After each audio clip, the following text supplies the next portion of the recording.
हरे कृष्णा। राधे राधे। आज के इस वीडियो में मैं आपके लिए लेकर आई हूँ विजया एकादशी व्रत कथा। जी हाँ, जो भी व्रत करते हैं उन्हें ये कथा अवश्य सुननी चाहिए। मान्यताओं के अनुसार व्रत करने के बाद कथा सुनने से ही आपका व्रत संपूर्ण माना जाता है। तो आइए कथा शुरू करते हैं। धर्मराज युधिष्ठिर बोले, हे जनार्दन, फाल्गुन मास के कृष्ण पक्ष की एकादशी का क्या नाम है तथा उसकी विधि क्या है? कृपा करके आप मुझे बताइए। श्री भगवान बोले, हे राजन, फाल्गुन मास के कृष्ण पक्ष की एकादशी का नाम विजया एकादशी है। इसके व्रत के प्रभाव से मनुष्य को विजय प्राप्त होती है।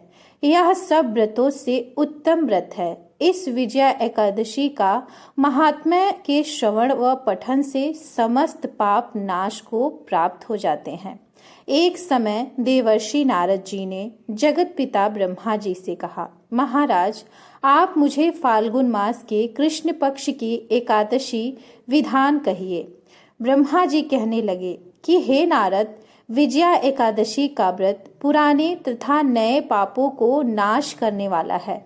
इस विजया एकादशी की विधि मैंने आज तक किसी से भी नहीं कही। यह समस्त मनुष्यों को विजय प्रदान करती है। त्रेता युग में मर्यादा पुरुषोत्तम श्री रामचंद्र जी को जब 14 वर्ष का वनवास हो गया, तब वे श्री लक्ष्मण जी तथा सीता जी सहित पंचवटी में निवास करने लगे। वहां पर दुष्ट रावण ने जब सीता जी का हरण कर लिया था, तब इस समाचार से श्री रामचंद्र जी तथा लक्ष्मण अत्यंत व्याकुल हुए और सीता जी की खोज में चल दिए। घूमते घूमते जब वे मरणासन जटायु के पास पहुंचे, तो जटायु उन्हें सीता जी का वृतांत सुनाकर स्वर्गलोक चला गया।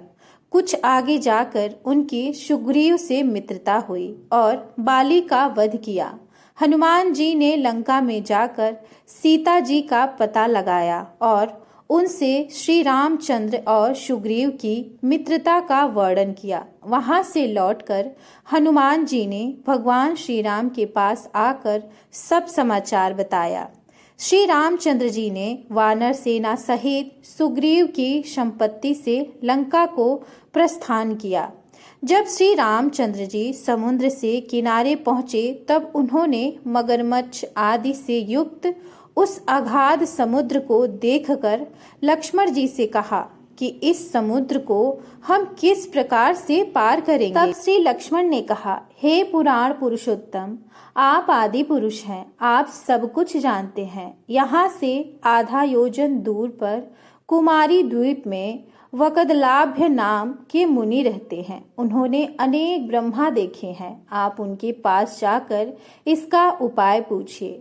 लक्ष्मण जी की इस प्रकार के वचन सुनकर श्री रामचंद्र जी उन मुनि के पास गए और उनको प्रणाम करके बैठ गए। मुनि ने भी उनको मनुष्य रूप धारण किए हुए पुराण पुरुषोत्तम समझकर उनसे पूछा कि हे राम, आपका आना कैसे हुआ? तब श्री रामचंद्र जी कहने लगे कि हे ऋषि, मैं अपनी सेना सहित यहाँ आया हूँ और राक्षसों को जीतने के लिए लंका ले जा रहा हूँ। आप कृपा करके समुद्र पार करने का कोई उपाय बतलाइए। मैं इसी कारण आपके पास आया हूँ।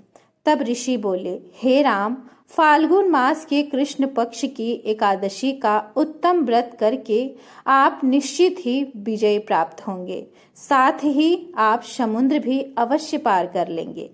इस व्रत की विधि यह है कि दशमी के दिन स्वर्ण, चांदी, तांबा या मिट्टी का एक घड़ा बनाएं। उसके बाद उस घड़े को जल से भरकर तथा 5 पल्लव रख वेदिका पर स्थापित करें। उस घड़े के नीचे सतनंजा और ऊपर जौ रखे। उस पर श्री नारायण भगवान की स्वर्ण की मूर्ति स्थापित करें। एकादशी के दिन स्नान आदि से निवृत्त होकर धूप, दीप, नैवेद्य, नारियल आदि से भगवान की पूजा अर्चना करें।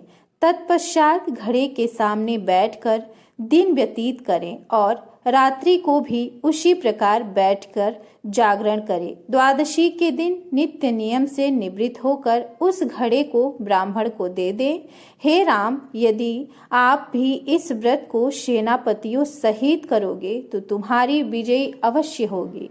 श्री रामचंद्र जी ने ऋषि की कथा अनुसार इस व्रत को किया और इसके प्रभाव से दैत्यों पर विजय पाई। अतः हे राजन, जो कोई मनुष्य विधि पूर्वक इस व्रत को करेगा, दोनों लोकों में उसकी विजयी अवश्य होगी। श्री ब्रह्मा जी ने नारद जी से कहा था कि हे पुत्र, जो कोई इस व्रत के महात्म्य को पढ़ता है, सुनता है, उसको वायजपेय यज्ञ का फल प्राप्त होता है। तो इसी के साथ ये कथा समाप्त होती है। बोलिए ओम नमो भगवते वासुदेवाय नमः। अगर कथा आपको पसंद आई है तो आप हमारे वीडियो को लाइक, शेयर, सब्सक्राइब भी जरूर कर दीजिएगा। हरे कृष्णा।